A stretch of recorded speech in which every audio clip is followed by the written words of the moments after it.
Okay, dear Professor Lin, Professor Zhang, colleagues and friends, it's really my great honor to host this very pivotal lecture. I'm Xiaoyan Lei, and I want to introduce Professor W. Brian Arthur, who is a pioneer who have insights behind the entire field. So he is the originator of complexity economics. He was the first to decode how network effects could consolidate markets under a single player. And also, he has been led a very informative role at Stanford University at the Santa Fe Institute. His contributions have earned him the highest honors, including the Lagrangian Prize in Complexity Science and the Schumpeter Prize in Economics. Today, Professor Arthur would tackle a profound paradox. We know the economy drives the technology, but what if technology is silently rebuilding the economy itself?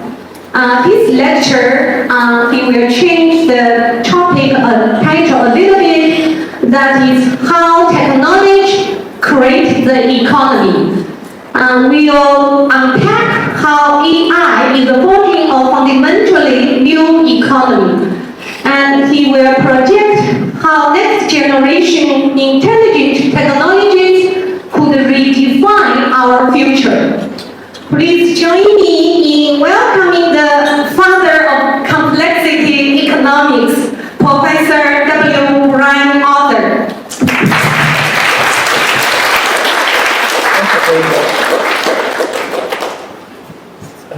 Oh, thank you. Very good.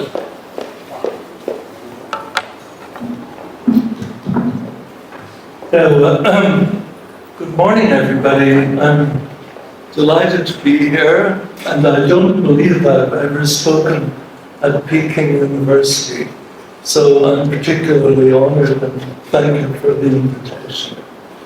I'm really thrilled.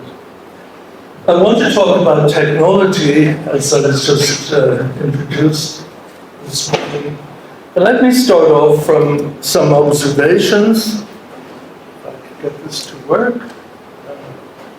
Nope, wrong way.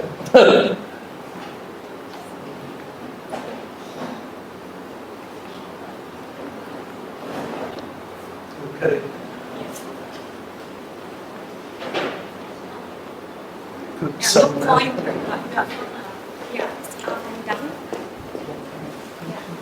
Okay, yeah. Okay. Quite some time ago, I wrote a book about technology. It actually took me 12 years to write this book. I'm trained as an engineer, and so I was fascinated by engineering and technology all my life. Subsequently, I became a mathematician, and then I slid sideways into economics while I was still a student at Berkeley quite a few years ago. And it seemed to me that economics, as it was taught to me at the time, was a branch of mathematics. It was theorems and proofs. And I really didn't understand that this was why this should be mathematics. And I really didn't understand very much about the economy, but I had a lot of instincts that what I was being taught wasn't just pure mathematics. Then I came back to technology. This is the Chinese version, I think one of the latest versions of this book. And I started to get interested actually in economic development, which is very much the interest of this institute here. And I started to ask myself this question. It was clear to me, what I was taught, that the economy created technology.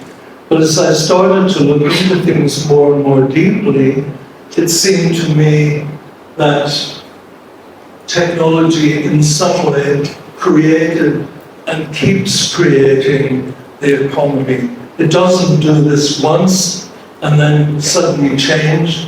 The economy every day is recreating, re-architecting, restructuring the economy. It's making the economy.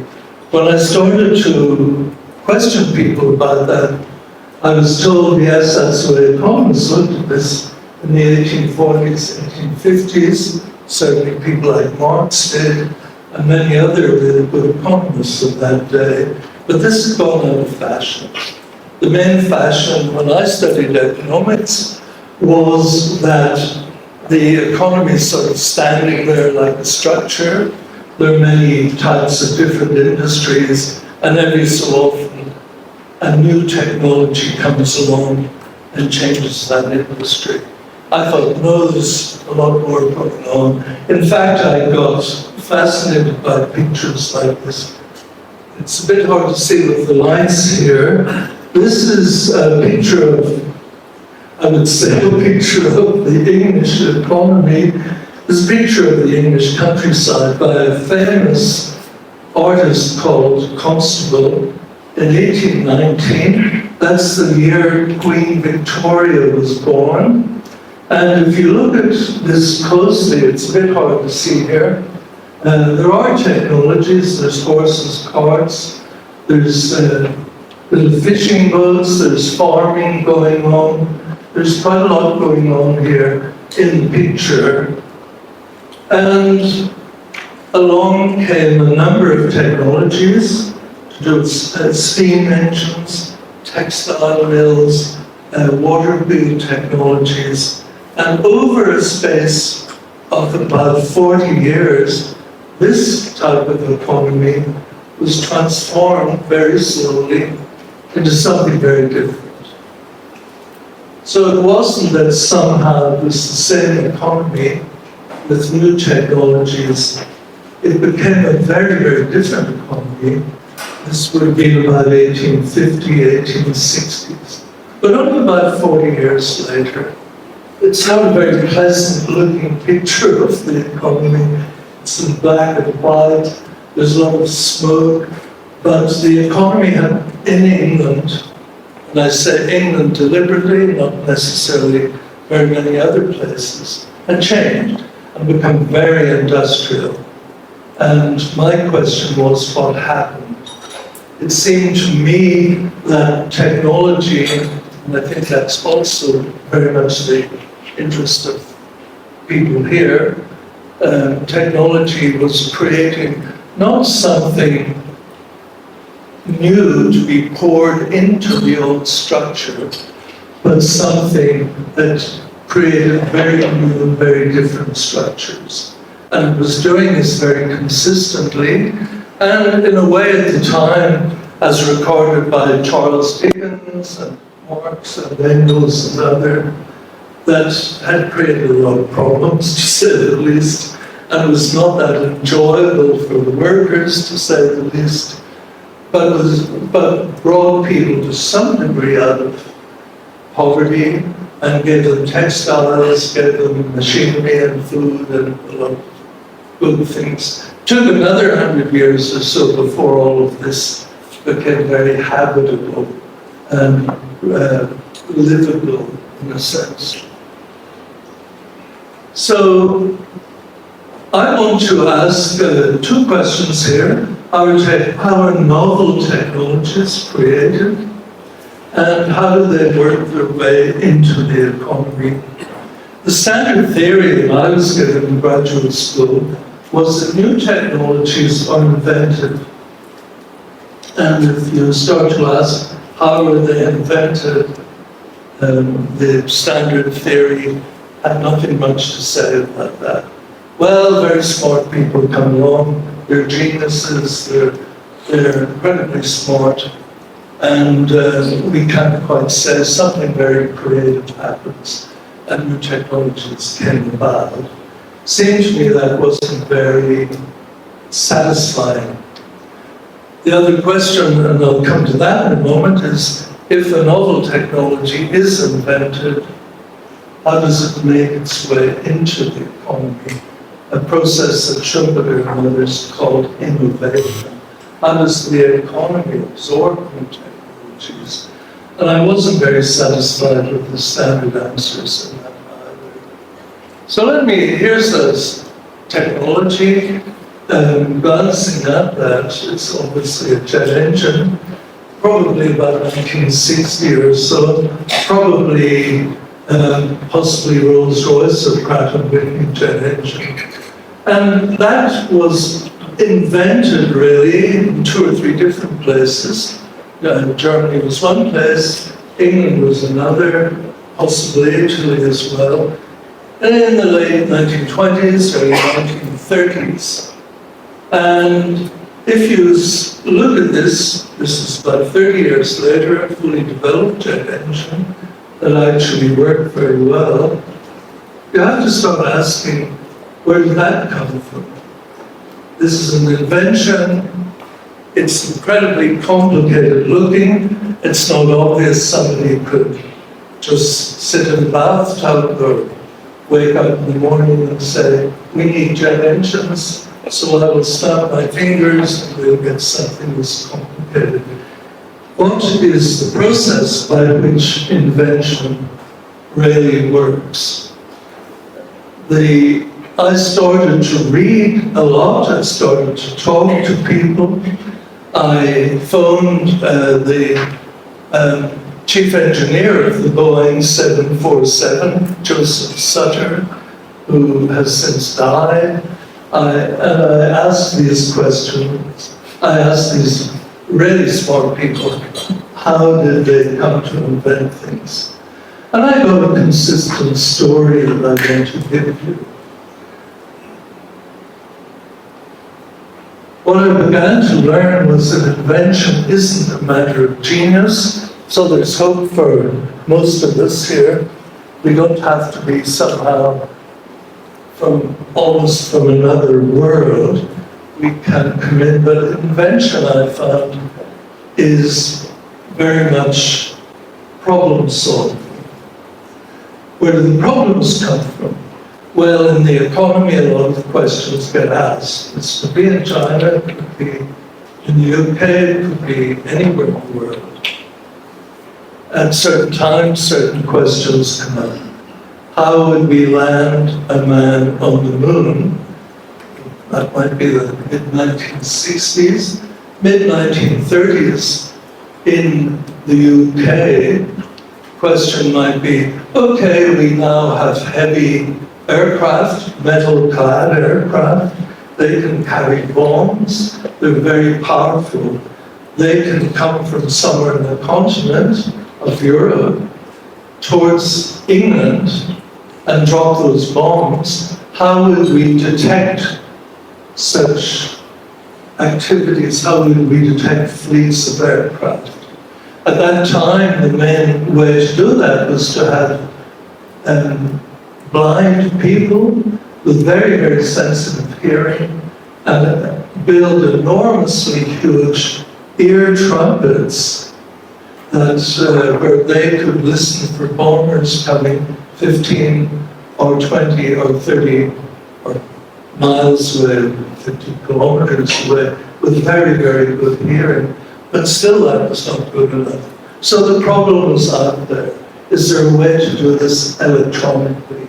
Is there a way to use the new radio sciences to start to detect aircraft coming?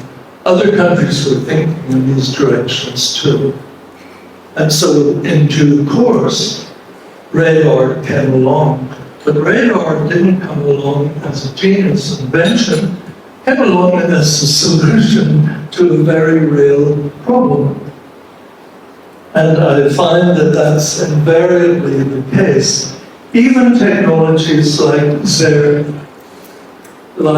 X-ray radiology seem to arise out of nowhere. Somebody looks at X-rays, Röntgen, in 1895 discovers that you can see bones, and you can see cracks in bones, and that's a phenomenon. But then that's presented as the solution to something. How do we see inside human tissue? How do we see fractures in bones? So in all cases that I've looked at, invention is basically finding solutions to existing problems. And when you start to try to look at those solutions, you find that your solutions have posed sub-problems. So here's an example. This is the original jet engine that Frank Whittle invented, so to speak, or developed around about 1928.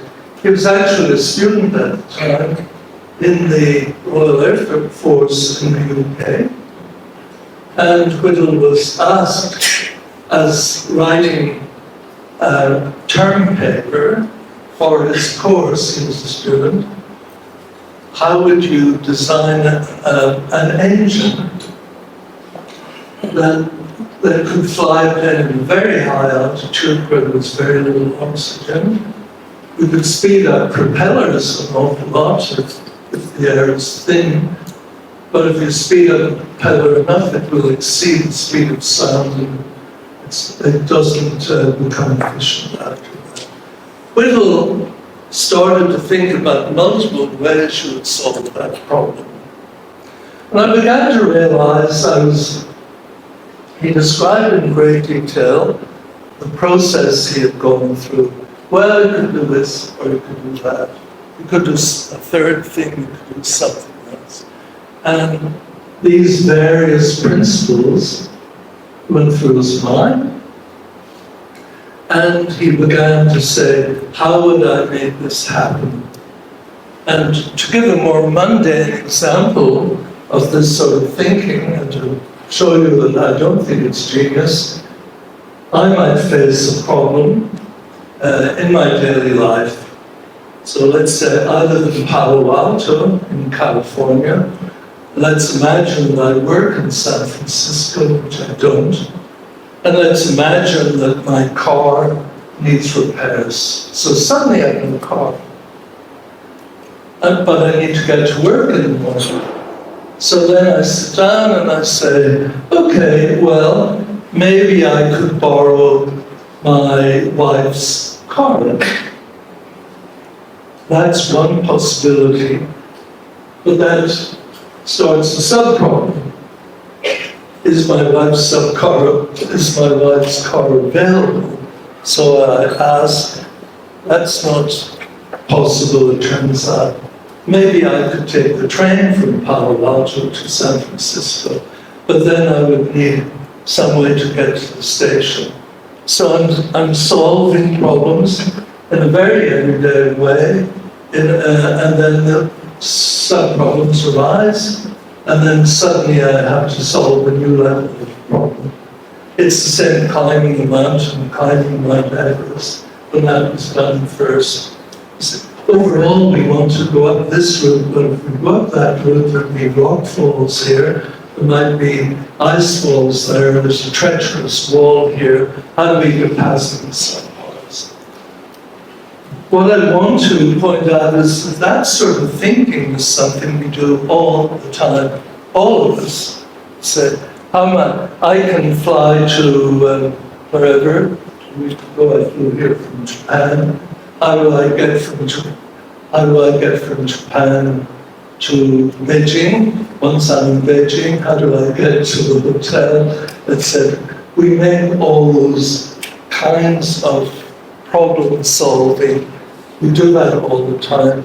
In the case of this jet engine, I want you to notice two things. First of all, let's see if I can get a pointer here. Yes. First of all the parts that Frank Whittle used were known.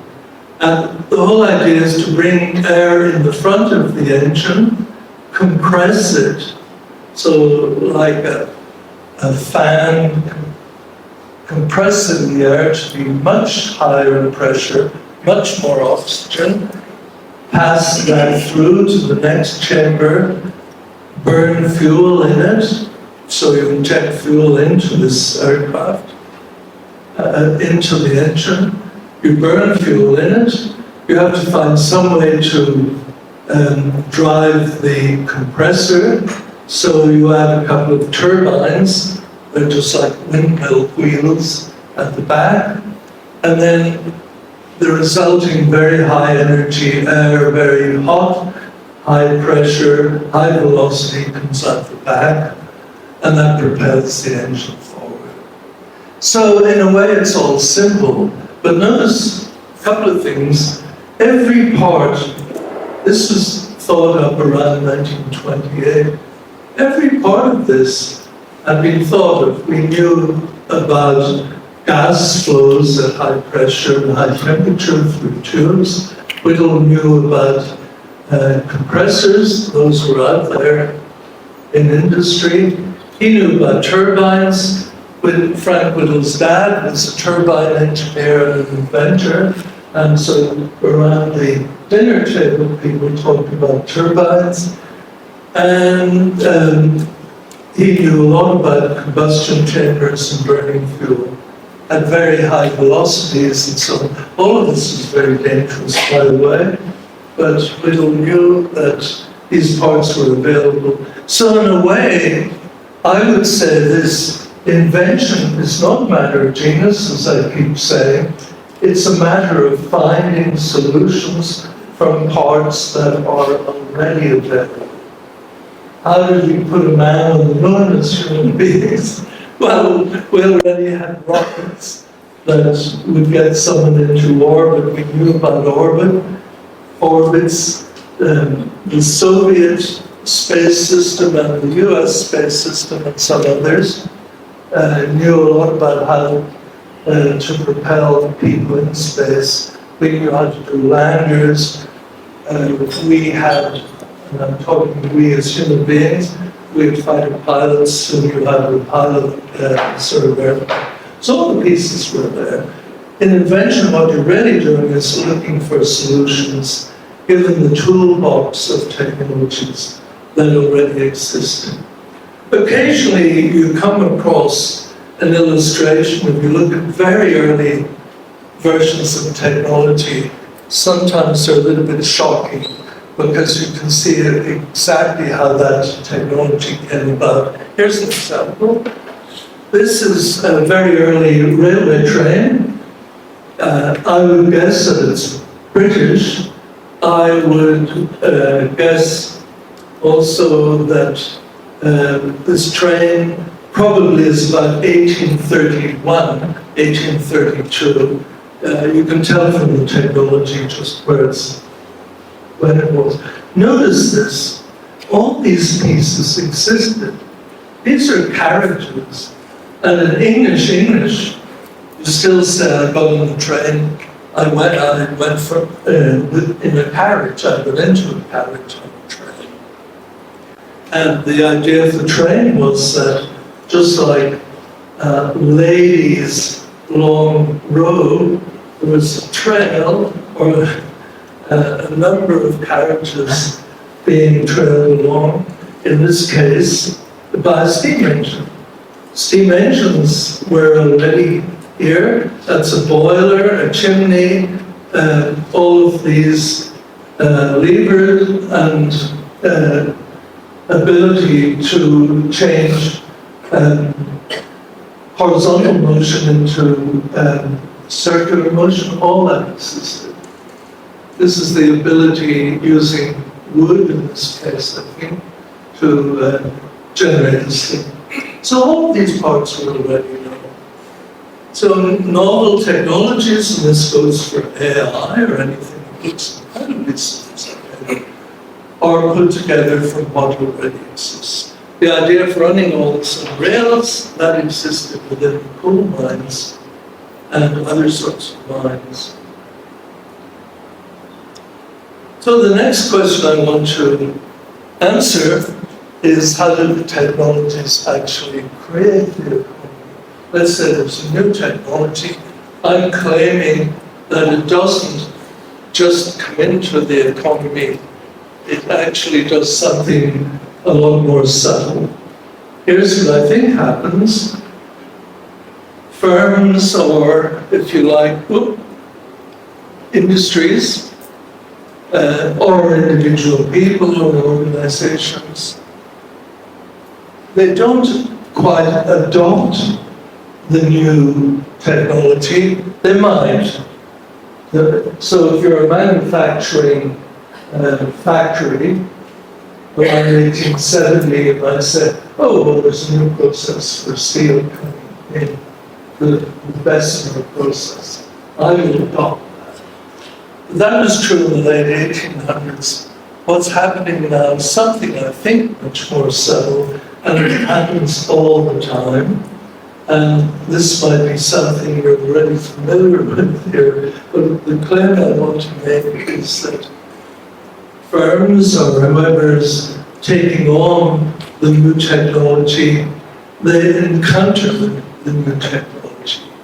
The word encounter, I mean, is that they come up against, oh, there's a new technology. Oh, I wonder what we can do with that. The novel technology exists in the minds of experts. The experts might come to the companies and there's a dialogue. How do we get this novel technology to work? We have LLMs, with generative AI. I'm, let's say, a commercial banking firm. How do I use that? How do I use blockchain? So blockchain is out there, large language models are out there, and all sorts of different companies and different activities across the economy encounter this technology. They come up against it. I've often been asked to give talks by banks, and their question's always the same. These are very, very smart people, and the question's always the same. We know such and such technology is coming.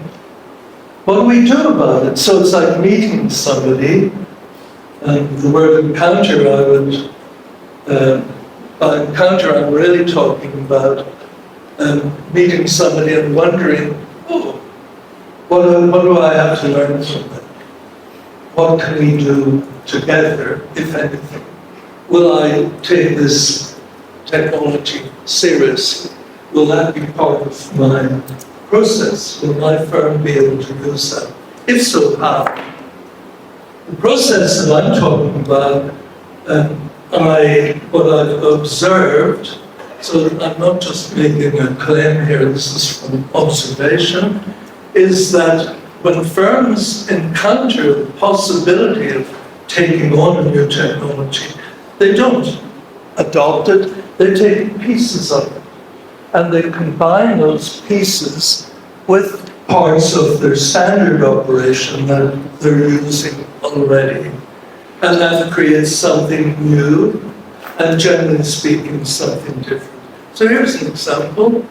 This is modern surgery, which called Western medicine, if you like, here. You have this, of course, in China, exactly like we have it in the West. And notice that what is happening here is surgery. There's knives, there's scalpels, there's organs being cut open, that's the same as before. But notice all the gear here. There are imaging devices.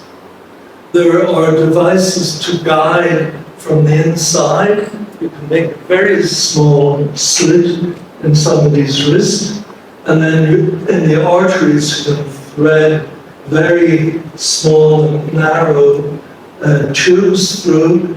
You have control technologies that allow you to do very fine operations. So notice what's happened here. Old surgery, that's knives and things getting cut open. Old surgery is combining with imaging and control devices. And if you look at what the doctors are actually doing here, they're not really always just using knives. They're using imaging and very fine control to maneuver instruments inside people's bodies. In English, we call this laparoscopic surgery. I have no idea what that is in Chinese, but laparoscopic means it's operating not by cutting your chest open, but by making very small incisions.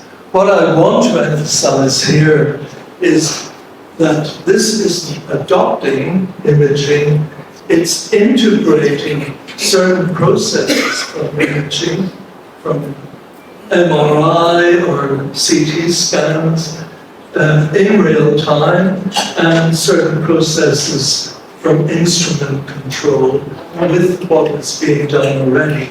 The result is something new and different. The result is not the same surgery as before, but a new type of surgery. So surgery itself, to this degree, is getting restructured or re-architected. Similarly, I could say banking.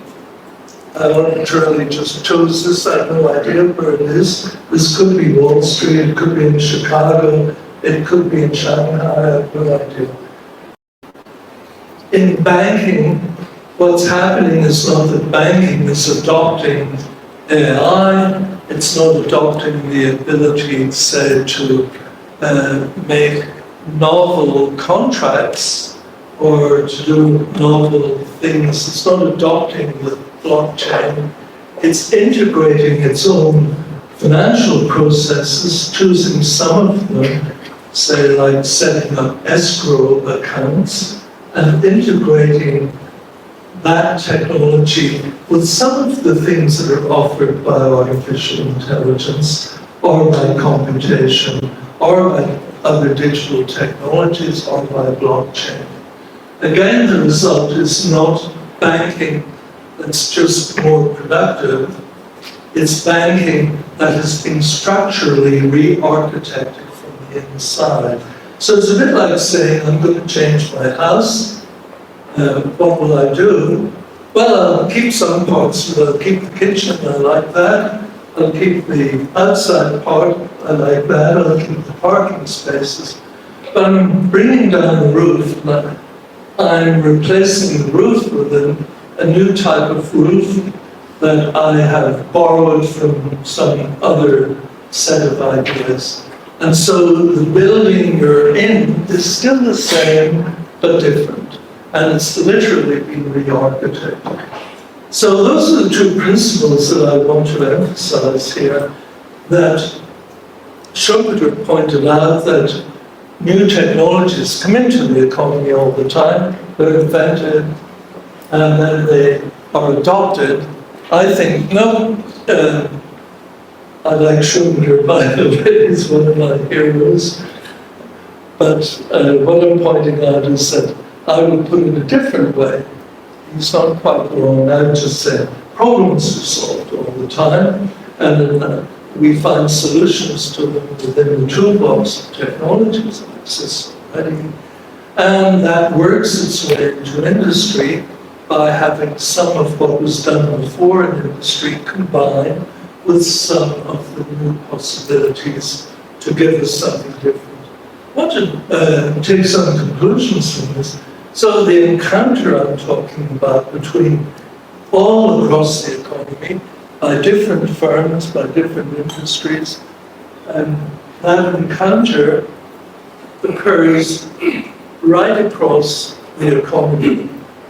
In all economies, it may not occur in economies that are not highly developed, as you know here, but in economies that are very highly developed, like China, you can bet that each industry is wondering, how do I bring some of these things into the activities that I'm doing already, and how will that change them, and let's do that. So the economy is continually in dispute, not just updating itself, but being restructured from within.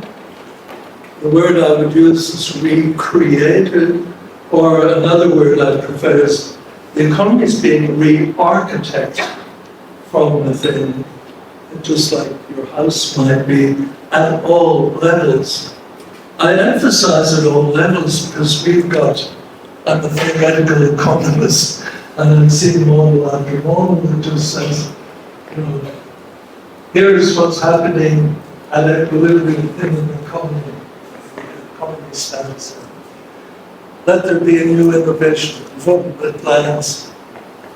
That innovation is adopted, so we get a new version of our model that's updated. No. I mean, that's not wrong, but what I would suggest is something a lot more subtle.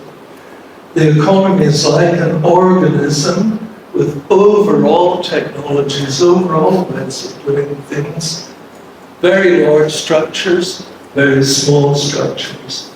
All of those structures all the time are facing the same set of opportunities and making different decisions.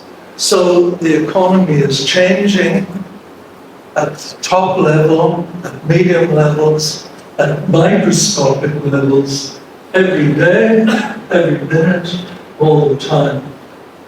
One of the problems I've had as an economist is that I used to do equilibrium economics, then I stopped believing in it. I thought the economy isn't really in equilibrium, so I write papers, I send them in, and reviewers say, well, this isn't quite equilibrium economics, so it's not real economics. But if you start to see the economy as changing from within, all the time, at all levels, there's nothing static about the economy. And I want to point out here, given that I'm in China, that this is a point of view, I think, that's much more easily understood by Chinese thinking. Going way back a couple of thousand years, Chinese, if I may, Chinese ancient thought sees everything as changing all the time, and if you think it's standing still, you'll be surprised. So let me just mention the word or phrase I Ching, and this is what I basically say. Structures are changing from the inside all the time in the economy. So let me move on. One other thing is that novel bodies of technology arrive, and they come in groups. So there might be steam engine technology, textile technologies. These arrive in groups and change the economy. The economy is always going through phases. One of the things I learned when I did a bit of research was that the American economy, the US economy in 1860, just before the Civil War, was about the same size as Italy's economy. It was really small. It was much smaller than the Chinese economy at that time, and it was tiny, not just small. What happened was 40 years later, it was the largest economy in the world. What had happened was the advent of the body of technologies, basically the railroads.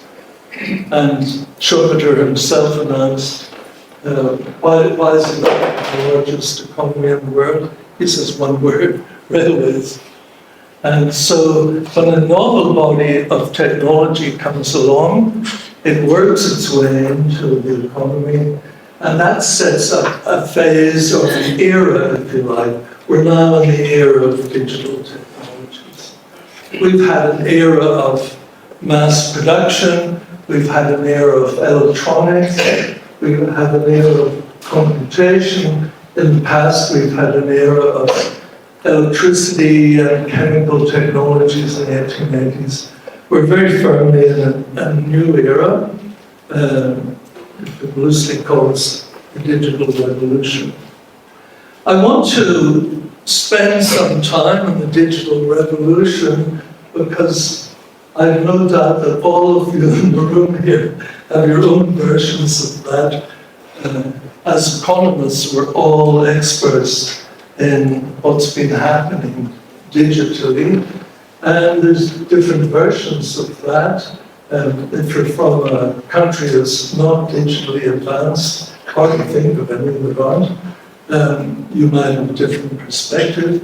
If you're leading the digital revolution, the US and China, I think they're certainly in the lead at the moment, you have a different perspective. But I want to point out a couple of things, particularly about AI. In my view, the digital revolution is not just a single thing. World Economic Forum, Klaus Schwab, who runs the work we used to run the World Economic Forum, Professor Schwab said, we are now in the fourth industrial revolution. Don't agree. It's not an industrial revolution, and it's something that keeps morphing and changing. Then the digital revolution keeps morphing. If that's not a word that's very familiar to them in English, think of dreaming.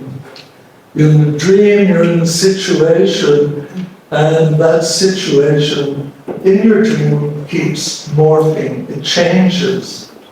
It makes total sense in the dream that it's changed, although you may not be very sure what's happening. So the scene keeps changing. And what I find particularly interesting about the digital revolution is that it's not going to stop morphing. It keeps morphing. So let me see if I can clarify that a little bit. I'm old enough to remember the very early days, data processing, 1970s, very large mainframes. Think about IBM, think about number crunching, payrolls, keeping track of numbers and processing them. 20 years later, communications and internet. By that time we had satellites and we had fiber optics, and that changed the game. And satellites and fiber optics gave us the internet, the World Wide Web. Eventually, again around 15 years later, we got net services. This now would be around 2005. Around 2010, we got the cloud. All of that was due to having very good telecommunications. So this was not quite a function of computation. It was basically the internet was a function of telecommunications. Going forward, around about 2015, 2020, maybe before that, we got beginnings of serious artificial intelligence. It had been around for a long time, and now we have, I don't know what you want to call it, roughly speaking, that calls generative AI. Or I'll go into this a bit more in a minute. So what I want to do is not to go through tediously all of these phases, each one of them maybe 15 to 20 years. We've been through this, These, by the way, are still progressing and still changing. It's not that those earlier transformations last for 15 years and then stop. It's that these keep going, layered on top, again, like in a dream, or new things. And generally speaking, we don't see the new things coming. I can certainly remember about 1985, I first went to teach at Stanford. We didn't, if you said, what is Silicon Valley all about? Oh, well, it's about electronics. Then 3 years later, what's it all about? It's about computers. Oh, and by the way, you can dial into a computer. So you can see the start of telecommunications happening. Now we would say the digital revolution, what's it all about? Well, it's about all of the above. But on the leading edge, there's standard artificial intelligence, I'll mention this in a moment, and there's now generative AI. What's beyond that? I can speculate a little bit on that. So let me just go straight to what I call standard artificial intelligence, the sort that was brought to us by Geoffrey Hinton from Canada, got the Nobel Prize for this, and his team. A lot of this came about in 2005, 2010, with deep learning. I won't go into the algorithms, I just want to point out that what it meant was that you can take an image of somebody's face. I'm about to get on a flight from Japan, I stand in front of the camera takes a picture of me and says, oh, that's so-and-so. So it associates my face, and just, here we go. It associates my face to a particular person. Somebody says something, I've seen this again and again, here in this particular trip to China. Somebody says something in Mandarin or types it into a little machine, out comes an English sentence. What I want to, you can hear somebody's voice on the telephone, you can identify the customer, you get you might have an image on the computer of some animal, and you can identify that, says, a type of cat or a type of dog. So all of this came along. I want to point out that this was a surprise, at least it was to me, but it was a surprise in general to academics. We had argued, certainly not myself, I'm not a philosopher, but we had argued that human beings could do certain things like association very well. I could see a lot of pixels at the back of my retina, upside down, and I could say, oh yes, that's my brother. And I could identify him.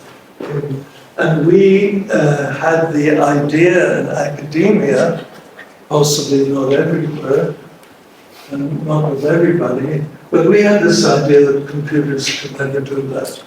Computers could do logic, computers could do arithmetic, computers could carry out logical algorithms, but they would never be able to recognize faces. That's totally human. So shock, shock, shock. When computers could actually do that, we were all surprised. There was a second surprise, and that is that we didn't have to spend 50 years teaching computers the difference between Siamese cats and a different breed of cat. It turned out that if you showed it enough examples, it would learn. And this was shocking because we were trying to teach computers, I say we, meaning the industry in general. Computation was trying to teach computers to translate, say, from Mandarin into English or vice versa, by learning grammar, by learning words, by learning how things operated, by learning syntax, and all the exceptions and so on. That all went out the window. Shockingly, all that you needed to do was to take lots and lots and lots of examples, in particular from places like Hong Kong. This would have to do with written Chinese, obviously. Government discussions were recorded in Cantonese, obviously, in Chinese written script, and then in English, and possibly another language.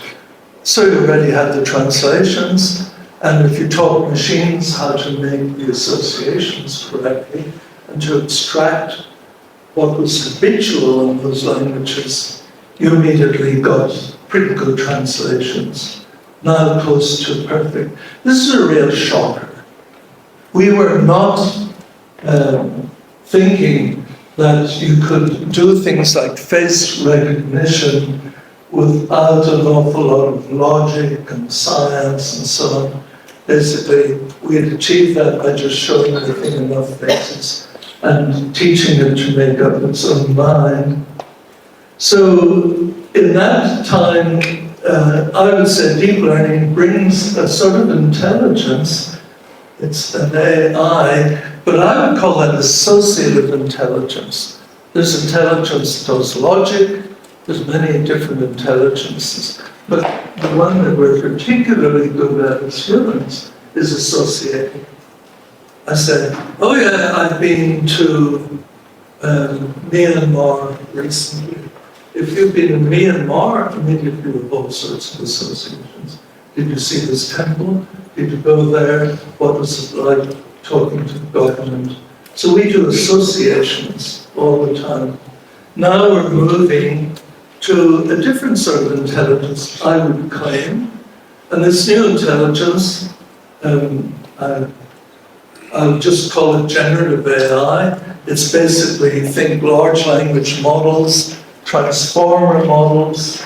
I don't know what you want to call it here. You may have your own labels. But the latest form of AI that has become common since about 2022, 2023, it has a different flavor. It's a different type of intelligence. What it manages to do is not just to make associations, but it takes parts and pieces already out there, say on the internet or elsewhere, and it's able to intelligently put these things together and construct something we hope is useful. You're familiar with all of this. You're familiar with generative AI. It certainly can make text, but also it can generate images, as you know, in the style of certain artists. It can generate explanations. You can feed it in a PDF. You know all of this, and say, explain. Give me a summary of this particular document or this set of ideas. It can create computer code. That's something I find very useful. It will write Python or any other, most other languages. And it does actions as well as text. I haven't seen as much of this, but I'll mention this in a moment. There's a lot of manufacturing process actions possible. This is a bit less talked about. So what sort of intelligence is this? I would classify this as being a constructive intelligence. The word constructive here just means that what's characteristic about the new form of AI is that it constructs things. It creates things. It puts things together so you can create a poem. You could create a haiku. You could create a sonnet. You could create possibly something from the Sung Dynasty, sounding like that style of poetry. But all the time you're taking pieces that are already out there, and we've learned how to put those things together. This is happening. I'm sure you know a lot about how this is working its way out. But again, I want to go back to what I was saying earlier about how things work their way into the economy. So in every different part of the economy, this new ability to construct things is being combined with other processes and is constructing financial agreements, financial products, if you like. I would include the blockchain and other digital elements in here. It's changing architecture. I haven't seen this yet, but I would be expecting that I could order up a new building. I could prompt for certain characteristics I want, so many square meters, so many stories, has to be open in the sand, and a little bit like what has been done recently in Italy on such and such. And And also, once you have it architected, can you build it for me as well? So then it starts to construct the whole process of getting the concrete, getting the permissions, and putting the whole thing together. Integrated manufacturing,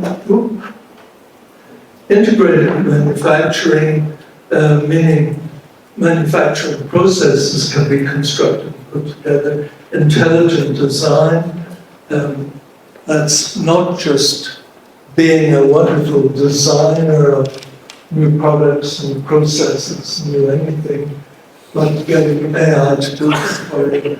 And if there's a little bit of time in the question period, I want to point out that we're moving into what I would call autonomous self-organizing systems that can do very interesting things in a general way. Let me finish up here by just making a couple of remarks. I would say the one word I would use by this new world that we're moving is creating a new world. These technologies are out there. The processes we already have in our standard world are encountering the possibility of generative AI. They're encountering the possibility of associative intelligence. They have encountered that. The encounter's been going on for 15, 20 years. And generative AI has been going on for the last 2 or 3 years.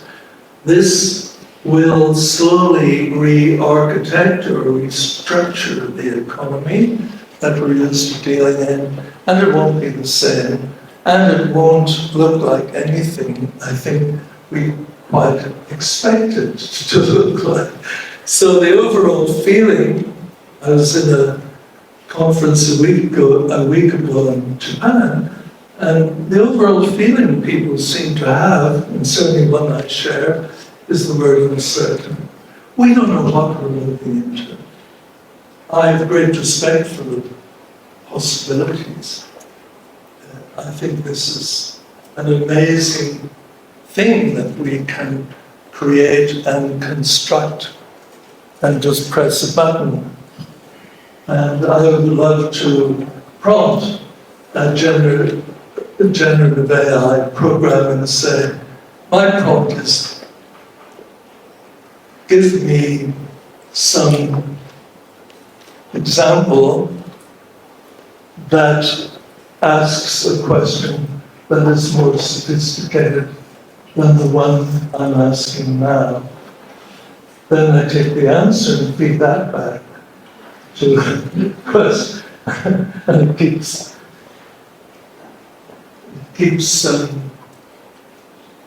working its way up in sophistication. Maybe it doesn't stop.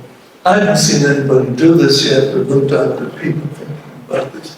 So we're stepping into a world of huge opportunity, but a world, I think, also, as all of you are aware here, a world of really deep uncertainty, and we are not, maybe you are sure where this is taking us, I'm not sure where all of this is going.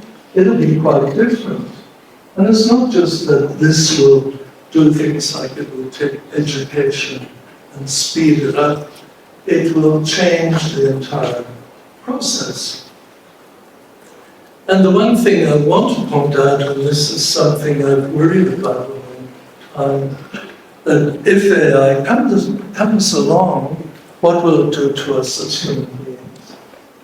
I would maintain that, yes, we do need to be prosperous. We do need more income. Possibly we need better lives, we need better medicine, all of the above. But also as human beings, we need a challenge. And if all the interesting things are done by machinery, then I worry a bit what's left for us as human beings. If you look back on your own life, and you might come to different conclusions, but if I look back on my life and I say, what have I done that's been exciting or interesting? It's always that I've constructed something. And the challenge is that it seemed difficult or impossible to put the new thing together, or indeed it seemed to be futile, or you're told you can't do that. If economics is an equilibrium subject, why are you putting together a non-equilibrium economics? So if it's true for me, I'm sure it's true for most of you as well, a lot of what's satisfying in life is not to have ease and comfort, no problem. What's really satisfying, I think, is to face challenge and then to be able to put together solutions and overcome those challenges. They may have to do with health, they may have to do with living long enough, they may have to do with children. Notice a lot of this is around health and family. But it's also about achievement. I want to write a book. I want to climb this mountain. If that's being done for me by a machine, I don't know. So let me stop on that gloomy note. I have a few other things to say, but I leave them to the question and answer. Thank you very much.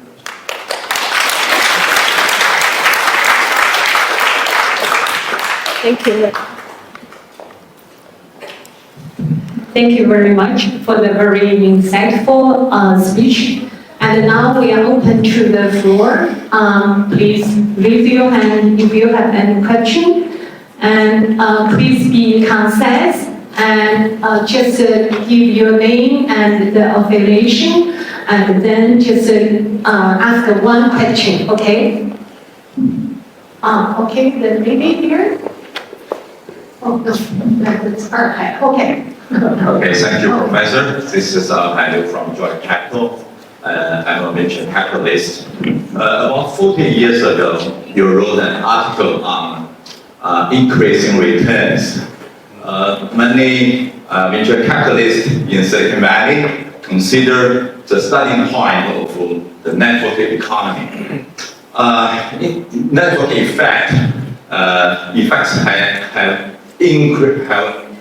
have generated enormous economic value and are the most important part of the internet economy. Today, AI is coming. Yeah. So, what would you like to propose? A principle like the increasing returns to explain the AI's impact on the economy. Thank you very much.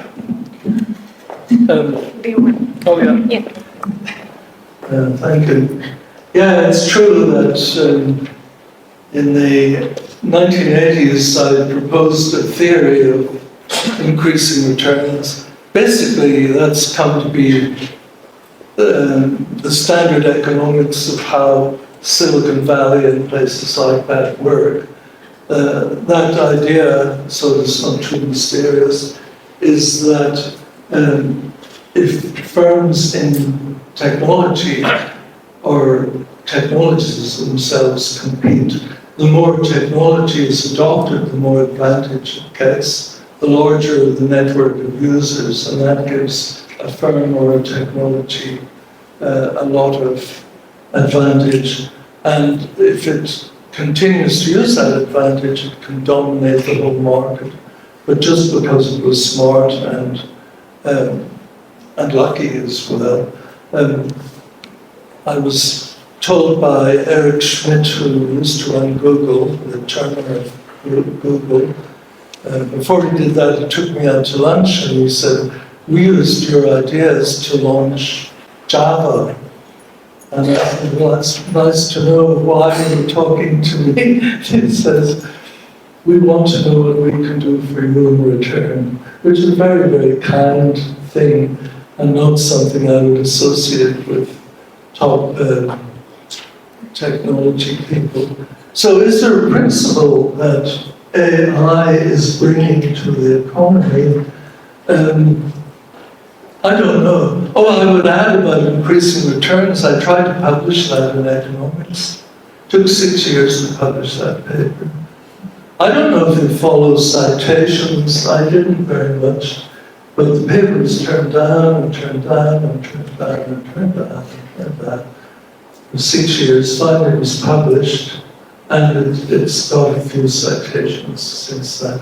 16,000 citations, so it's doing quite well. As to AI, I don't really know, and I might think of an answer within a few months. I think it's a really good question.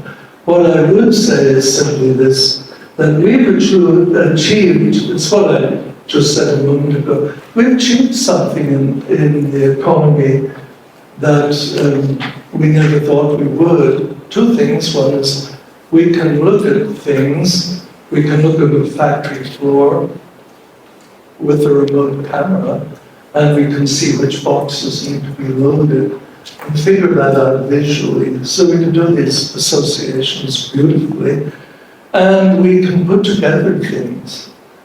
I don't know, we can put together legal contracts. I'm sure everybody here has their own examples. I know I've been shocked. Somebody said, I was selling, somebody in South Africa told me, I was selling a car last night. The car was in Canada. I didn't know what legal contract was necessary to sell the car, so I just asked ChatGPT, put together the contract. I filled out the name of the car and so on, and sold it at 2 o'clock in the morning in Cape Town and 4 p.m. or whatever in Vancouver. So I'm shocked all the time, but the ability to create things from what already exists is what we've stumbled upon. I don't know, is this an Aladdin's cave? Or is it, I don't know. Is it, I'm sure it is. Is it a Pandora's box? Probably. But I don't know. I think that's a very good question for this institute.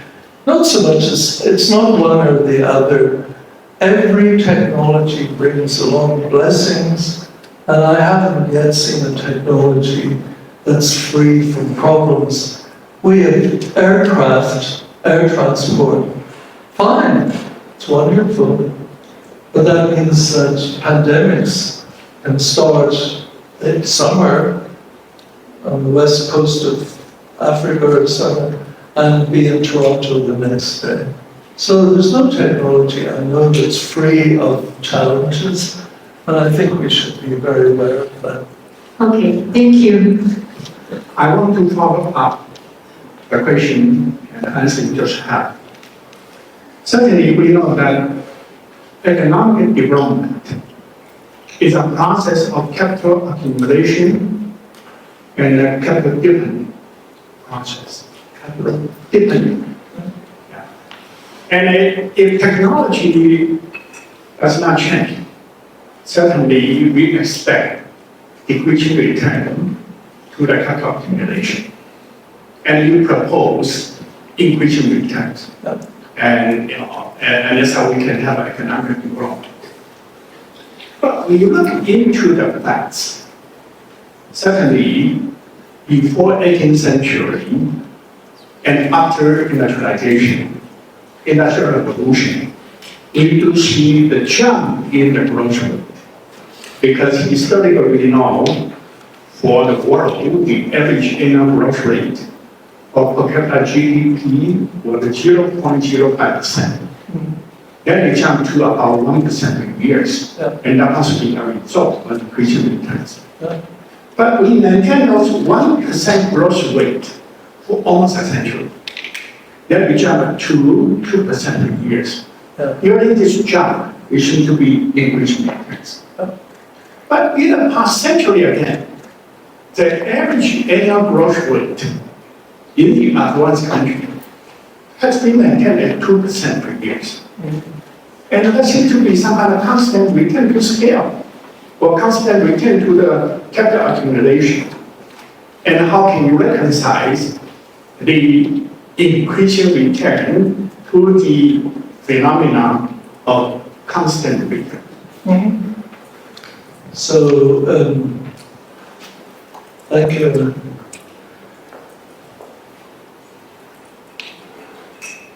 Well, I know you're an expert in economic development, and you might have a much better answer to give than I can. What I would say is this, that the way I was taught economics is that everything is static and in equilibrium.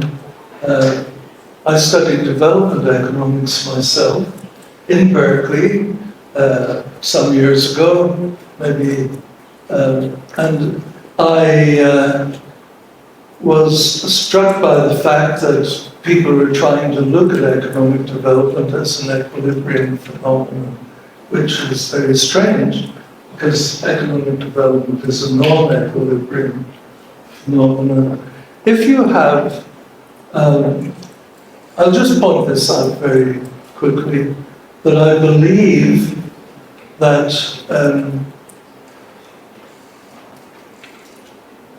one of the things we found out in economics that caused a great shock, this was in the 1950s, I wasn't a part of the scene at that time, but in the late 1950s, economists discovered that economic growth was caused a little bit by increases in labor force, a little bit by increases in capital or capital deepening. But 85% of economic growth was caused by new technology. It was Robert Solow who discovered this. It caused a huge shock. And yet economists, that's about 7 years ago, economists never really followed up much about technology. So yes, I think that there are constant returns, or there might be increasing returns, meaning the more capital you have, the more likely you can accumulate capital, or possibly skills as well.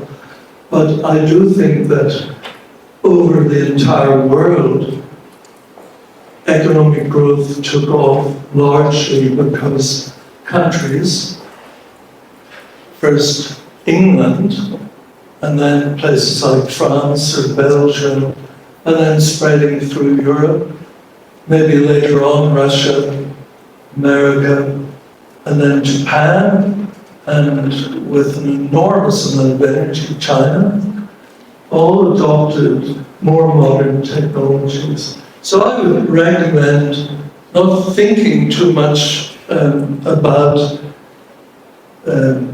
constant returns to capital, but thinking in this, if I may, it's not my place to advise experts here, but I would certainly pay a lot of attention to technology.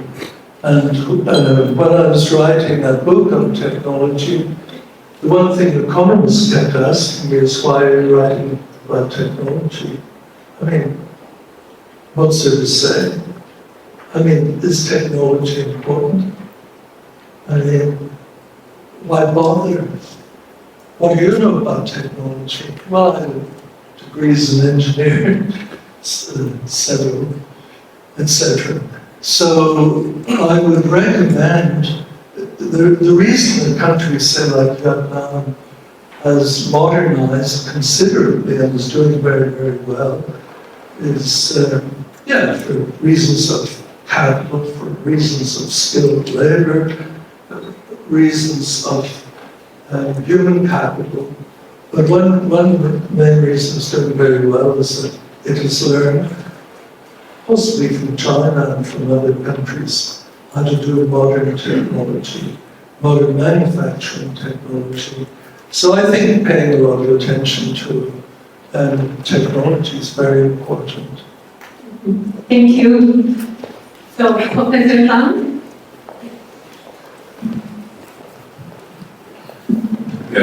Thank you. We jump Professor of Economics. Thank you for your very inspiring talk. Your focus on technology, we argue that technologies are created by combination of existing parts and components. That gives us the impression that technology state is a spontaneous, self-growing process. My question is, how do you value people's role in change technology, particularly like inventors and entrepreneurs? We know even this combination, this new combination called by Schumpeter, actually imagined, created by people, particularly entrepreneurial people. But I find in your book, since obviously in your talk, although certainly you mentioned that like Frank Vito, very important. How these kind of people guide these new ideas to combine these existing parts? What kind of environment or other kind of cultures which may help to explain how this kind of people, not other kind of people, or this country, not the other country, was first to do this kind of combination? Yeah.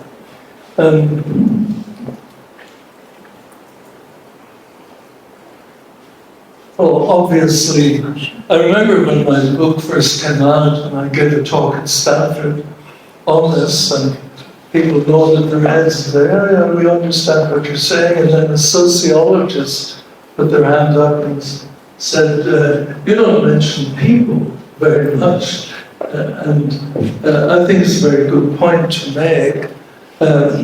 Of course, people are, so far anyway, people are in the middle of all of this process. Don't forget that economics itself, for an economist, economic theory doesn't mention people very much. It just says there are entrepreneurs, there are producers, there's consumers, but they're kind of vaguely lumped.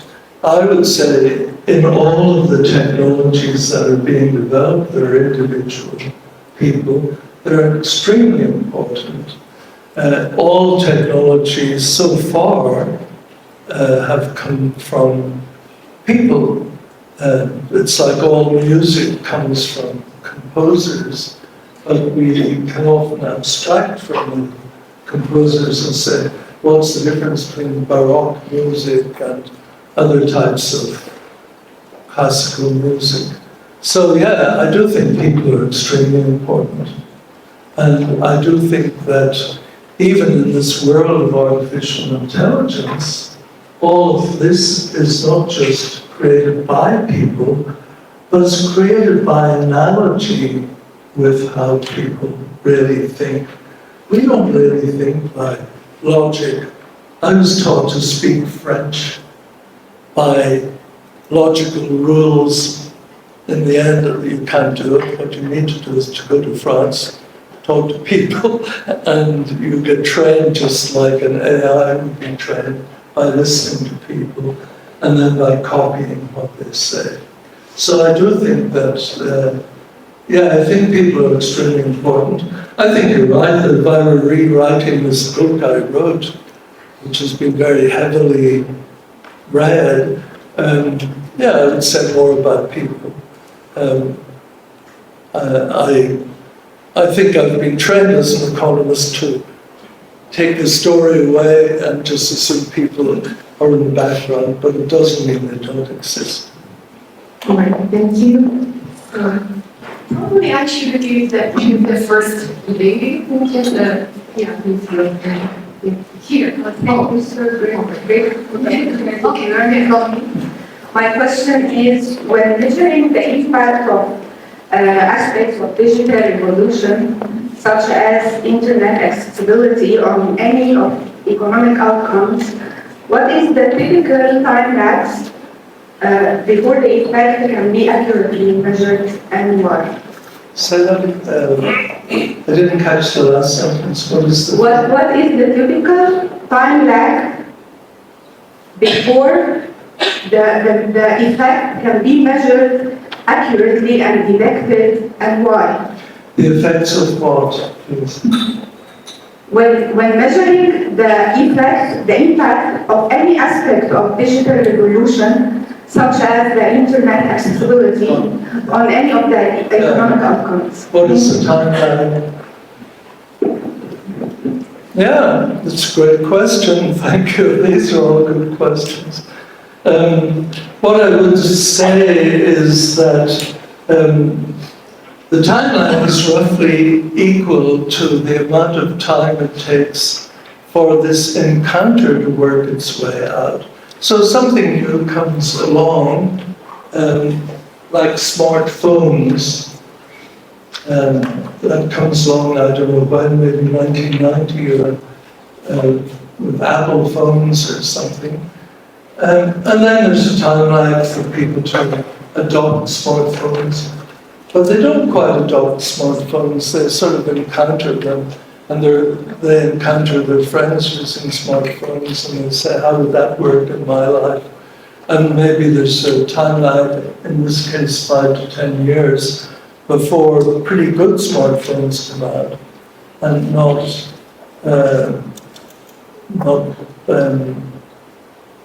and for people to get comfortable and work that whole technology into their own social lives.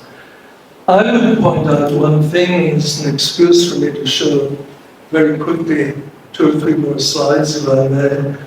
I think it's not so much, I wouldn't ask so much why is there a time delay. Very good question. Time delays at the moment are short, time lags are short. These technologies are coming at us very fast. And so we're learning to use them in maybe a year, 2 years, 5 years. And I would ask how important this AI revolution is. I can only guess, but I want to give you a very quick argument. How did I get back here?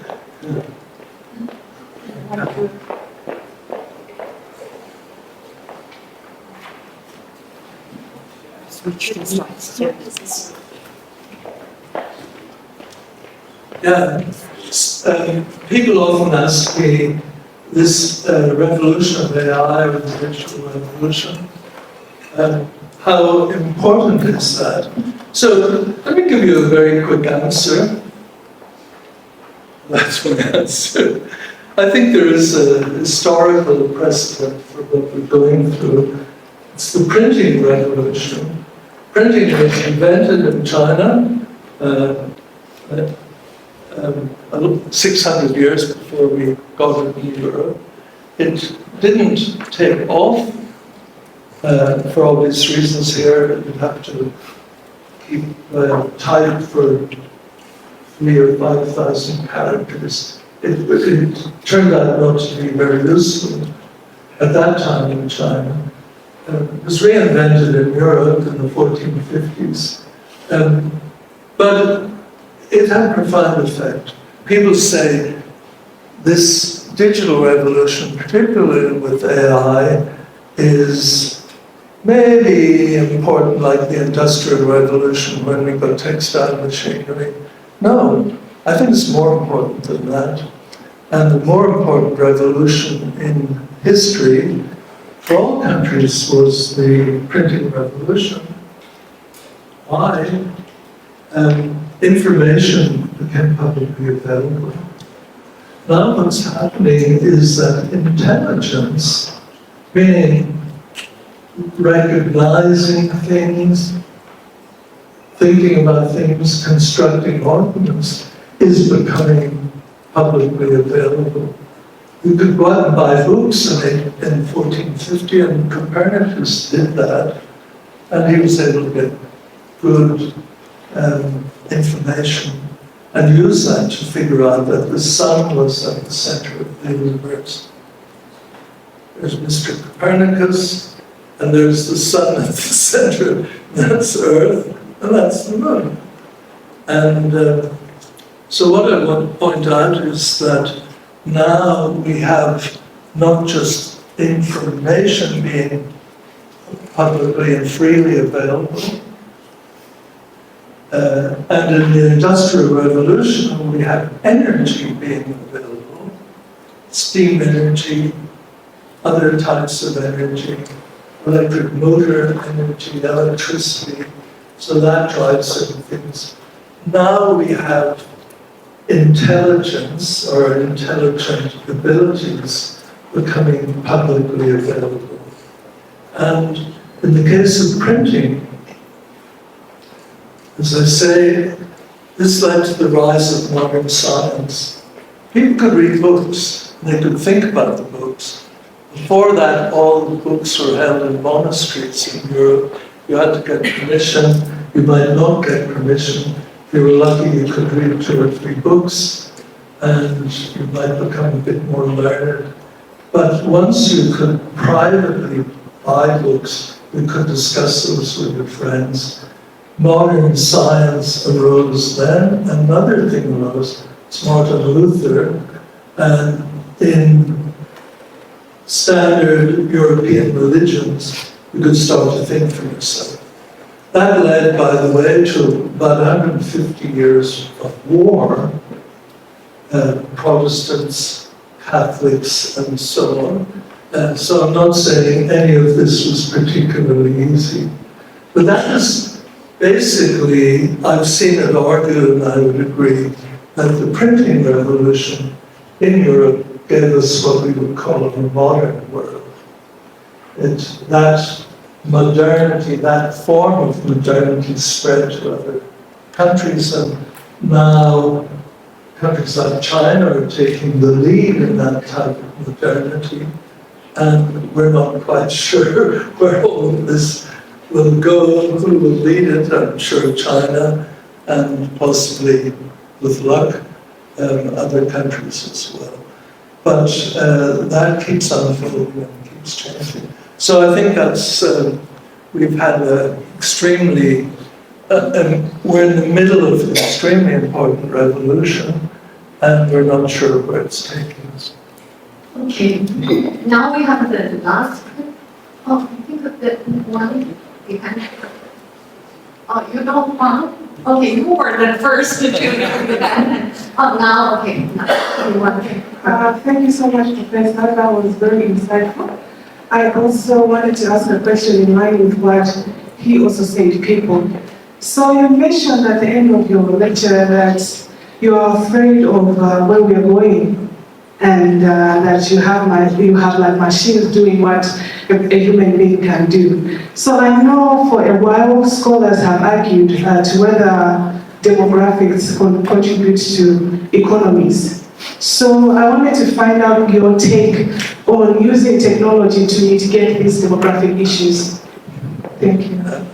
I don't, sorry, would you explain a little bit? Yeah. I don't quite follow what you mean, Demo. As in, since demographic trends now, we're having drops in most, especially developing economies, Right.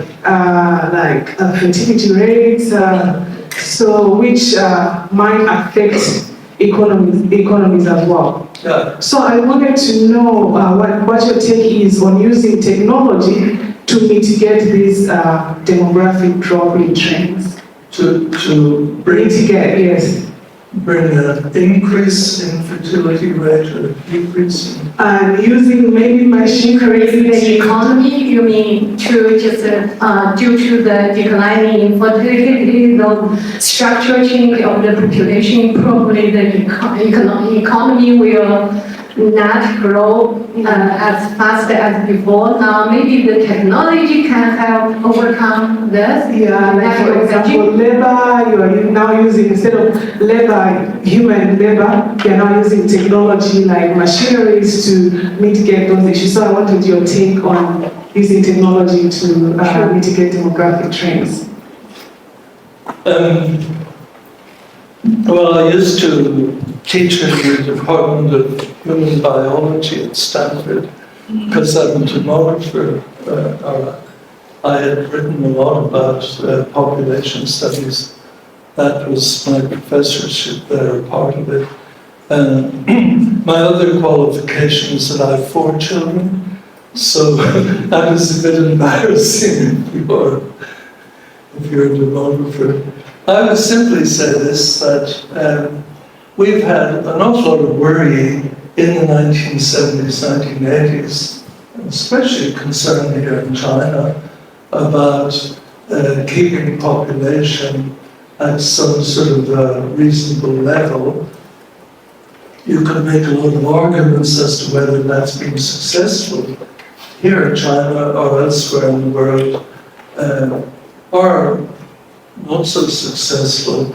I simply don't know. I would point out that the driving forces that I'm talking about have to do mainly with technology, and even in countries that are not that technological, new technologies are coming into those regions, and so the demography of the region is less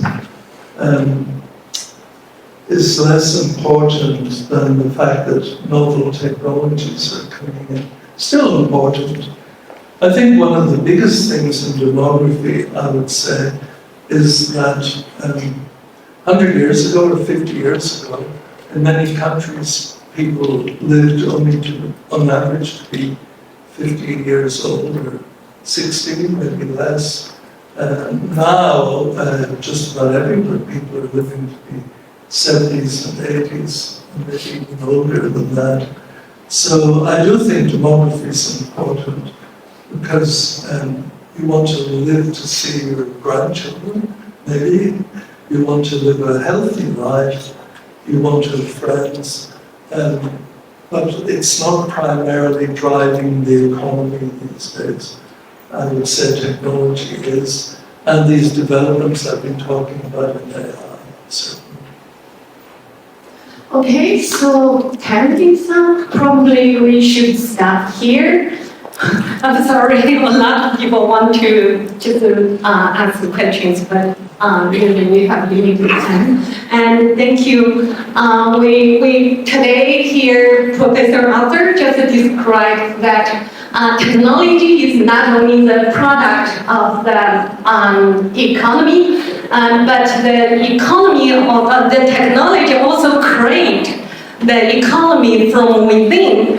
And also for the artificial AI with artificial intelligence, also maybe will change the economy in the future. And thank you for bringing your intelligence. And your intelligence today actually reshape our understanding of the artificial intelligence and the economy as a whole. Okay, thank you again. Please join me. Thank you. Okay, so let's stop here. Thank you all for your participation. Bye-bye. Thank you.